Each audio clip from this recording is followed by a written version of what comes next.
In this video we'll paint rocks that look realistic. This tutorial follows on from a previous YouTube video where we worked on a tonal rock study, and you'll see a link to that one to the top right hand side of the screen. And now we're going to go full colour. Right, what we've got for the colour one are 5 different colours. Well, that's actually 2 in 1 now, I'll show you that in a minute. So we've got olive green, yellow ochre, burnt sienna and burnt umber, and this is burnt umber and lamp black mixed together, so the 2 colours but made to a more of a creamy consistency. The rest of these are all watery at the moment. Okay, I could thicken 1 or 2 here and there if need be, but it depends how detailed you want to get with it. We don't need to get too detailed with this now, do we? So let's move that one over there a little bit further for you, so we can paint that one further down here, okay, in this area here. Right, here we go. So where's my pencil gone? Let's do some scribbling, shall we? So if I start around there, let's do that back one. Let's do one similar to what we've already got, shall we? So it's similar, I'm not going to copy it, just very, very similar to what we've got there. And then bring that one down, bring it down to the bottom, and put a nose on it. And then something like that there. Oh, what a mess. What a mess. There you go. And let's put another small one in front of there, shall we? Just a small one. Little titchy one, little baby one. Something like that. There you go. That's it. We're done. We don't need to do anything else. Yeah, of course we've got to start thinking about the painting. Just lighten that slightly. My putty eraser. And here we go. Right, start off with a little bit of colour. I'm going to start off, where shall I go? Shall I put that over there for you? You just about make it out. There you go. That's not too bad there, is it?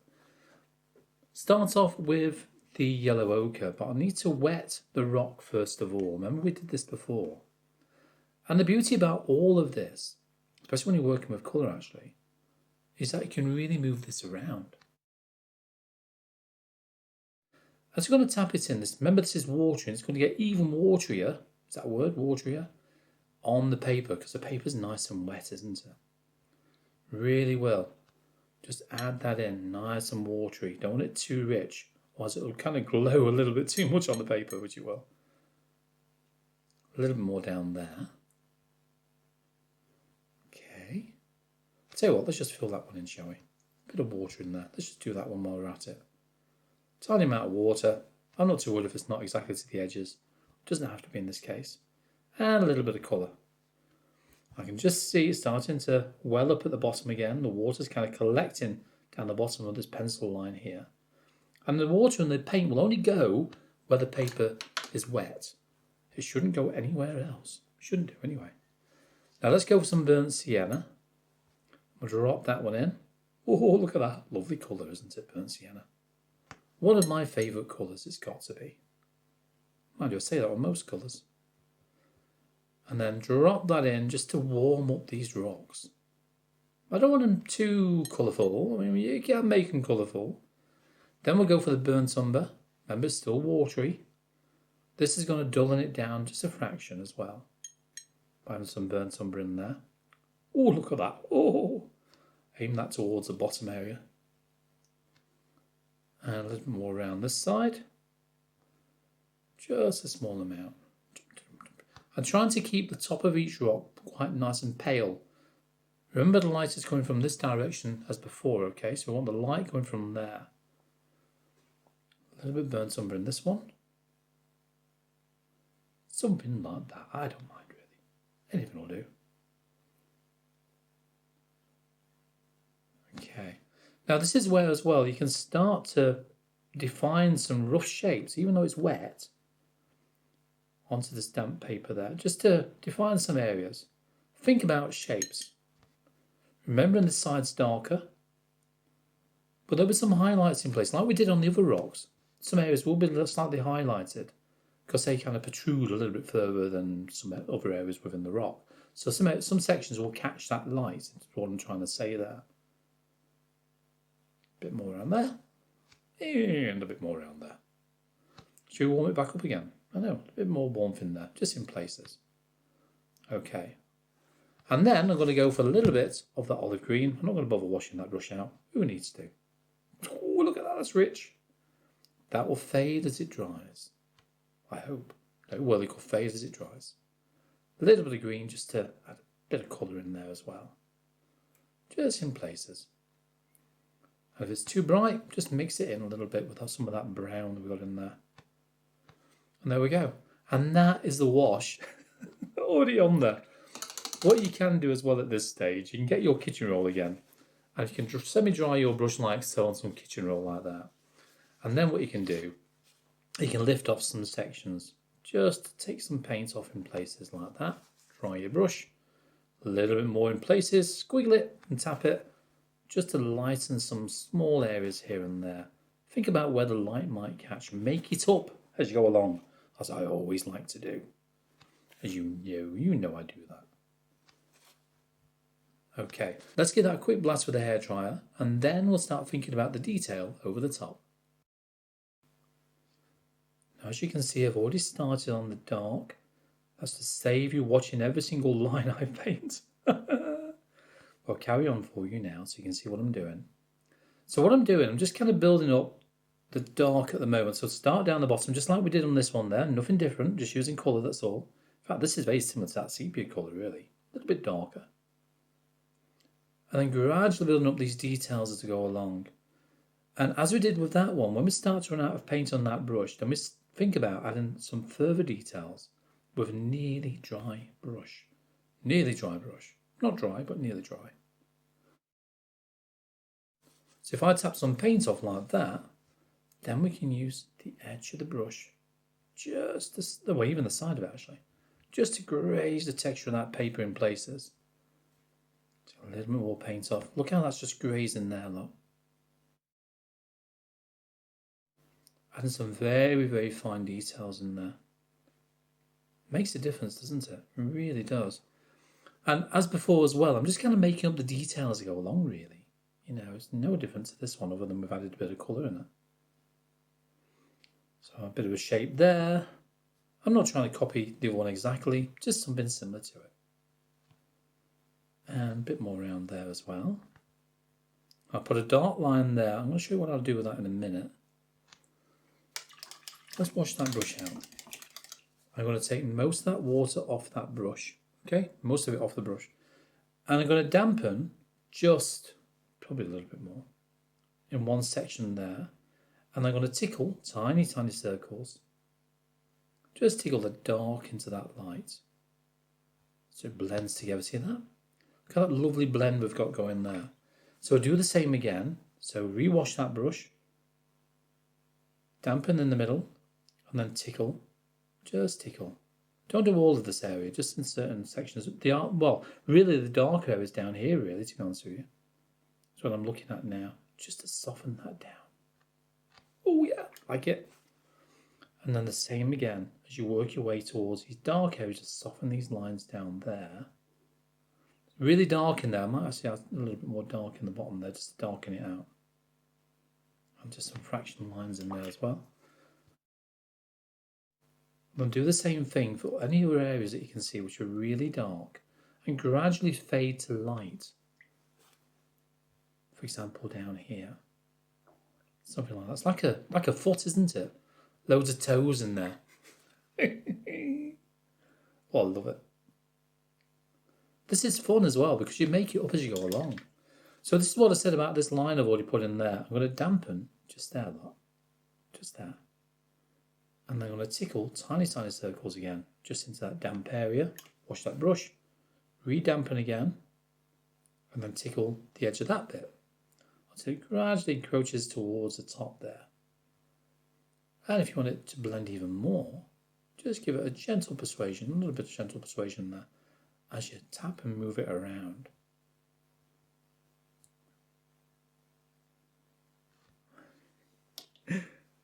Okay. And then carry on, doing a little bit of blending in places, softening down in certain sections. You see, when you're working on this, it depends how much detail you want to add. And what you've got to consider all the time with anything like this is shape. Think about the lights and think about the darks. Where's the light coming from? We know it's coming from that side there. Okay, so this will be fairly dark on this side, so I may need to darken in places again. We now have a contrast between light and dark. And we now have the shape within the rock. So see what I mean and how that works? I know. Exciting, isn't it? Really is exciting. You can at this stage, if you want to, switch to your size 4 brush. Then lightly soften again. Okay? Lightly soften. Just to knock it back a touch. And if you want a bit of colour in there, a bit of brown in there maybe, just to kind of change that flavour a little bit. Flavour? What's a flavour? And there's one very detailed looking rock. All we need to do is add a little bit of watercolour white to highlight certain areas, or lift a little bit of paint off as we did with here. Okay, so we can do that. So what I'm going to do now, I'm going to show you how I did the bottom of this one on this rock here, without going too much into it. Oh, load it, roll it, give it a tap. And so let's start around the bottom. Whoa, hey, whoa, there it goes again. Hey, whoa, shake your hand, remember? And then around the little end there, probably a little bit more around there. Now, this side of the rock is going to be dark, isn't it? So if you want to, you can have a nice smooth edge to this rock. Just bring it down like that. Oh, let's just bring a little gap in there. Bit of a jiggle. There we go. And it's going to gradually get lighter as it goes towards the top. So what I'm going to do, I'm going to soften that little area down there, which I will do when I start adding the detail in. Or when I get my size 4 probably, actually. And this is where you can start to think about some of the shapes you want to make up within this part of the rock as well. I know. Just like that. So that's how I did the bottom of this one, exactly the same way I've done this one here. So nothing different. So I'm going to carry on with this part now and just add this further detail onto this rock, the same way we've just done the other one. And then once that's done, I'm going to show you another technique. What do you mean another technique? Another technique on applying more detail over the rocks before we finalise the painting by adding some watercolour white.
Now it's nice and dry, so what I'm going to do is get some old printer paper. This is what I tend to use to put my hand on when I'm painting.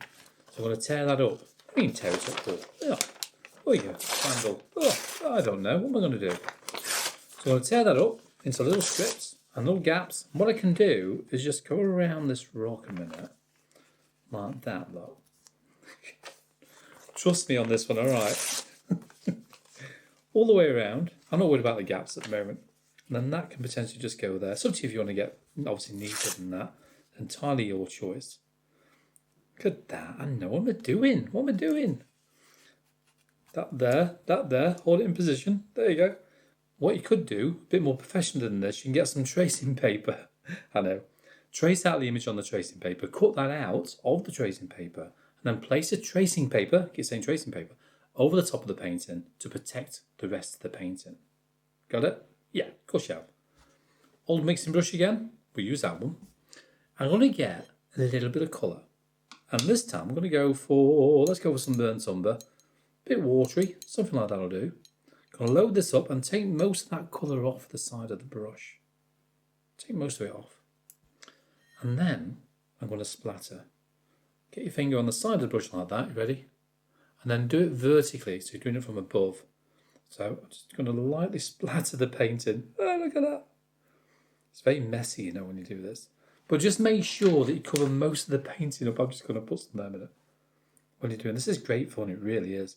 I've used this technique for a variety of paintings and a variety of ideas, from pebbles within sand, for example. Imagine doing sand like this. I did that with a shell once. You know, that worked really well. And then you can change that colour to another colour. Let's go for a little bit of burnt sienna, maybe. And we can just drop a little bit of that in there as well. Okay. That'll do. That's all we need at the moment. I always save these old bits of paper because they do come in obviously very handy when you want to do this again. Save them to grab some more paper and tear it up into bits. Any splashes like that I'm not worried about because we can cover that over or even remove it by using our stiff bristle brush to remove that off if we wanted to. But I don't need to do that. Now, watercolour white is our next thing. So I've got some in my palette here ready to go, and I want this to a creamy consistency.